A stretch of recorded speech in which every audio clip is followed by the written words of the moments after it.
Imagine this. You are about to meet your girlfriend's family for the first time. You know this is a big moment. It is not just a dinner, it is a test. They are going to judge how you eat, how you talk, even how you breathe. In your head, this is either the beginning of a fairy tale or the beginning of a horror movie. That was exactly the situation for our hero Mark. He was nervous, but he told himself he was ready. He had a plan.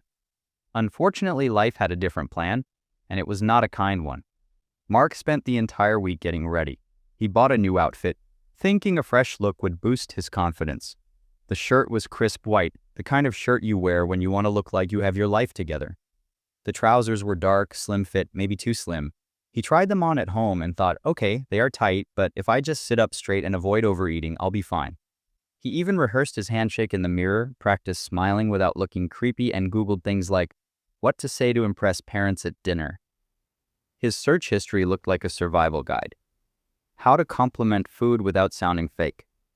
What to call your girlfriend's father. Is it normal to bring flowers to a family dinner? By the time the big day arrived, he had built the evening up in his head as a life or death event. Mark grabbed flowers for the mom, a bottle of wine for the dad, and told himself, I will walk in there like a gentleman. They will love me. But of course, even before he arrived, disaster had started brewing. His GPS betrayed him. Instead of leading him to the right house, it guided him to a nearly identical-looking 1-2 streets away. He walked up confidently, rang the bell, holding flowers like a romantic movie character. The door opened, and an old man he had never seen before squinted at him and said, Who are you? Mark panicked and blurted, I'm here for dinner? The old man shook his head, muttered something about crazy kids, and slammed the door. Mark realized he was at the wrong house and was now running late. Sweat was already forming under his collar. When he finally reached the correct address, he was out of breath and flustered.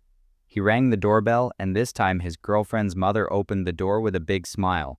Mark, in his nervous state, shouted, Hello! Far too loudly, like he was greeting an audience instead of one woman. He stepped inside, trying to calm down, but immediately bumped into a small table in the hallway. A vase wobbled like it was in slow motion, and he lunged forward to catch it just in time. His girlfriend's mom gave him a polite smile, but Mark could already feel the awkward energy filling the room. And then came the dog, a small, fluffy, supposedly harmless dog that looked like a teddy bear. But this dog instantly decided Mark was an intruder. It barked nonstop, circling his legs like a tiny guard dog. Mark tried to laugh it off, bent down to pet it, and the dog snapped at his fingers. The family chuckled, but Mark's heart was racing. He thought, great! Even the dog hates me. Perfect start. As he removed his shoes, he realized his socks had a small hole near the toe. He curled his foot under to hide it, hoping no one noticed, but of course someone did. The younger brother pointed at his sock and smirked, whispering something under his breath that made everyone laugh. Mark tried to join in, pretending it was funny, but inside he wanted to melt into the floor. Mark followed his girlfriend into the dining room, trying to regain composure. The table looked like something out of a magazine. A spotless white tablecloth, polished silverware, wine glasses that sparkled under the light, and plates perfectly arranged. He thought, okay, this is classy. I just need to stay calm. He sat down, trying to look relaxed, but his too tight trousers immediately reminded him of his mistake. He shifted in his chair, crossed his legs, uncrossed them, then folded his napkin with exaggerated care, hoping no one noticed how uncomfortable he was. The dog had been shut out of the room, but Mark could still hear it scratching at the door and barking faintly. He forced a smile, pretending he was fine, while sweat collected on his back. Dinner began, and Mark thought this was his moment to shine. He picked up his fork, tasted the casserole in front of him, and decided to compliment the chef. With his most confident smile, he said, "This is amazing. You must have picked it up from that fancy restaurant downtown, right?" The room froze. His girlfriend's mother slowly lowered her fork, gave a tight smile, and said, "Actually, I made it myself." Mark's brain screamed. He tried to recover with, "Oh, that's even better. It just tastes so professional, you know? Like restaurant quality." But the damage was done. His girlfriend gave him that look that says it's stop talking before it gets worse. The father, perhaps trying to save the conversation, asked the inevitable question. "So Mark, what do you do for a living?" This should have been an easy one. A simple, confident answer would have worked. Instead, Mark launched into a long explanation filled with technical jargon.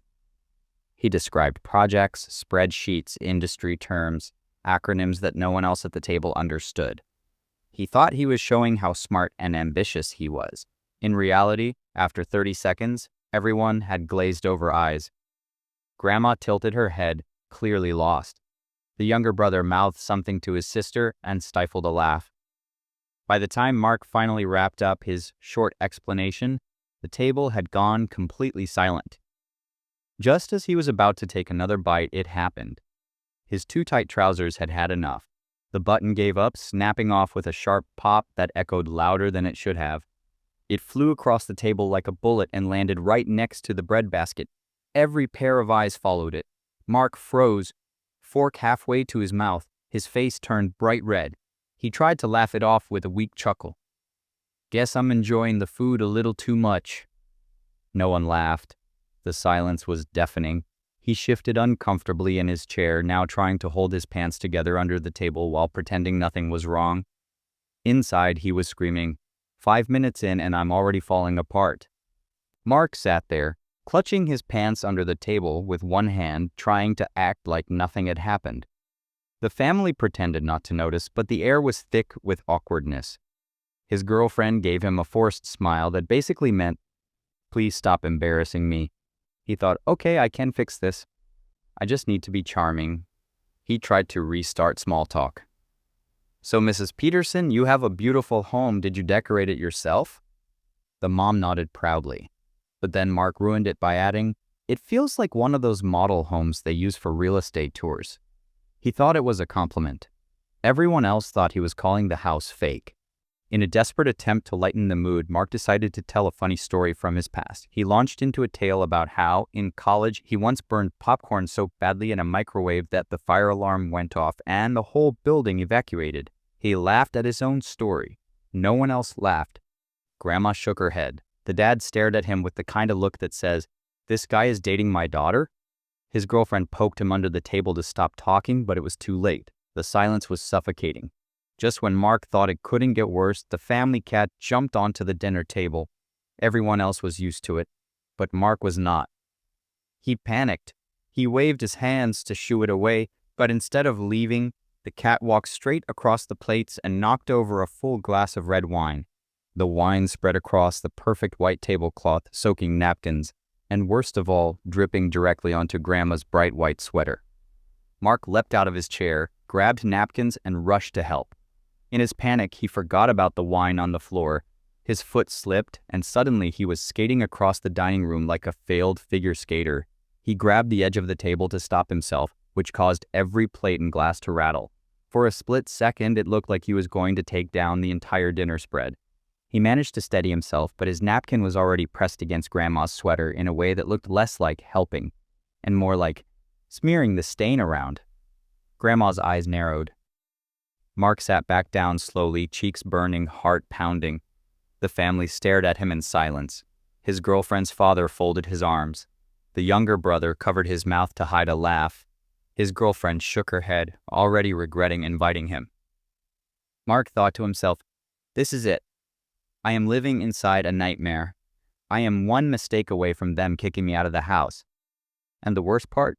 He was right. Mark was still crouched next to Grandma, awkwardly pressing napkins against her sweater, which only spread the red stain into larger blotches. Grandma looked down at him with narrowed eyes and finally said, "Young man, I think you've done enough." That sentence hit him like a hammer. He quickly pulled back, mumbling something like, "Sorry, I was just trying to help." He sat back down, now officially enemy number one at the table. Grandma dabbed her sweater with surgical precision, muttering under her breath, and Mark swore he heard the word, "Idiot." Just when the situation could not get worse, the cat, clearly enjoying the chaos, hopped back onto the table. This time it went straight for the chicken platter. Mark, desperate to redeem himself, lunged forward to grab it. In the process, his elbow knocked over the salt shaker, which toppled into the gravy boat, splashing gravy across the table. Everyone gasped. The cat escaped with a piece of chicken, leaving Mark frozen, his arm still outstretched like he was caught mid-crime. He pulled back slowly, face burning. thinking, why am I even alive right now? Throughout all this, Mark had barely heard a word from his girlfriend's father. The man sat quietly, chewing slowly, sipping his wine, and watching Mark like a judge at a criminal trial. Every once in a while, he raised an eyebrow, as if silently keeping score of Mark's failures. Trying to break the tension, Mark finally addressed him. So, Mr. Peterson, do you, like sports?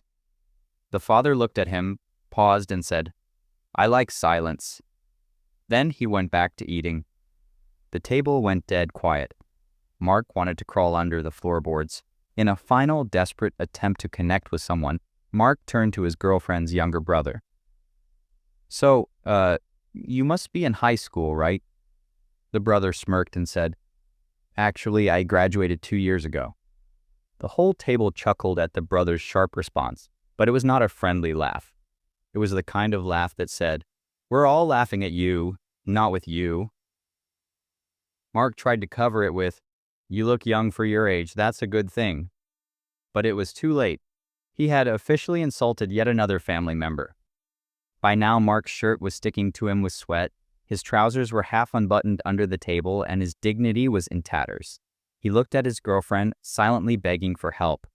She gave him the kind of smile you give when you know a relationship might not survive the evening. The table, once filled with polite conversation, was now filled only with the sound of clinking silverware and Mark's nervous chewing. Every bite felt like a countdown to his final humiliation, and deep down he knew it was coming. Mark sat at the table, barely holding himself together. His trousers had lost their button, Grandma hated him, the cat had stolen half the chicken, and the father was treating him like background noise. He thought, I cannot recover from this. My only chance is to leave with whatever dignity I still have. So as soon as the plates were cleared, he stood up and announced with a shaky smile, Thank you all so much for dinner. It was lovely. Lovely. That was the word he chose, even though dinner had been a war zone. As he went around shaking hands, he looked at his girlfriend's father, determined to show respect. He extended his hand firmly and said, It was a pleasure, Mr. Johnson. Silence. Dead silence. The man's name was Peterson. Johnson was the neighbor down the street. The father slowly shook his hand anyway, but the icy look in his eyes told Mark he would never live this down. Mark's girlfriend's jaw dropped, and her brother muttered, Oh my God, under his breath. Trying to escape the awkwardness, Mark rushed to the hallway to grab his coat. He put it on quickly, desperate to leave. But just as he reached for the door, her brother shouted, That's my jacket. Mark froze. He looked down. Too small, wrong style, definitely not his. He mumbled an apology, ripped it off, and tried to laugh. No one laughed with him. He finally grabbed his own coat, but his hands were trembling so badly that he almost dropped it twice. He stepped out the door, relieved that it was finally over. He turned to close the door politely behind him, wanting to show at least one gesture of respect. He pulled it shut with a smile, only to hear the sharp click of the lock. Everyone inside gasped. Mark had just locked the entire family out of their own home. They all rushed to the door. The mother checked her pockets. No keys. The father stared at Mark with an expression that could kill a man. The brother burst out laughing, which only made it worse. Grandma sighed dramatically like she had predicted this all along. Mark stammered, Oh, I didn't mean to. But no words could fix the fact that he had ended the night by literally locking them out of their own house. His girlfriend quickly grabbed her spare keys, opened the door again, and let everyone back inside. Mark stood on the porch, half in, half out, unsure if he should go back in to apologize or run into the night and never return. Her father gave him one final glare and said, Good night, Mark. It was not a warm good night. It was the kind of good night that feels like a death sentence. Mark muttered a final, thank you, waved awkwardly, and walked down the street, clutching his jacket, his flowers long forgotten, his pride completely destroyed. Every step felt like he was marching in the world's slowest walk of shame. The story is end. Now tell me in the comments, what was your most embarrassing date story? I'll read out the funniest ones in the next video. See you.